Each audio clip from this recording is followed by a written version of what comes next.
សួស្តីអ្នកទាំងអស់គ្នាបាទថ្ងៃនេះគឺខ្ញុំមកបង្ហាញពី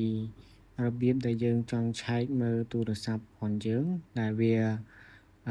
ចង់ដឹងថាទូរស័ព្ទហ្នឹង Zin ឬមួយfake បងប្អូនអាចមើលបានថាដូចជាប្រព័ន្ធ iPhone សុទ្ធឬមួយមានប្រព័ន្ធ fake អញ្ចឹងណាបងប្អូនទាំងអស់គ្នាបាទបងប្អូនគ្រាន់តែចុចលេខបែបនេះមកគឺដឹងតែម្ដងបាទបងប្អូនឥឡូវបងប្អូនចាប់ផ្ដើមចូលទៅមើលតែម្ដងខ្ញុំប្រាប់ផ្កាយអានេះបងប្អូនត្រូវចុចផ្កាយ2ដងមកបាទផ្កាយ2ដងឈប់ខ្ញុំចង់คลิกដូចជា21បាទ21ហើយយើងចុចផ្កាយមួយទៀតមកបាទហើយ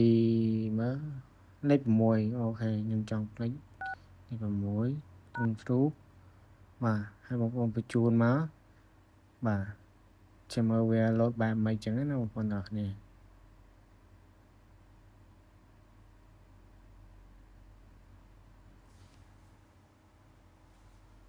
ចាំមើលសិន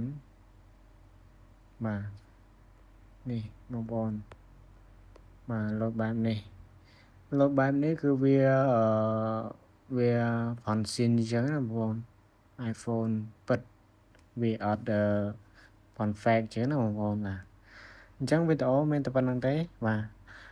ចែករំលែកឲ្យបងប្អូនចេះទាំងអស់គ្នាចំពោះបងប្អូនដែលចង់ដឹងថាផនពិតឬមិនពិតអញ្ចឹងណាបងប្អូនទាំងអស់គ្នាបាទបាយបងប្អូន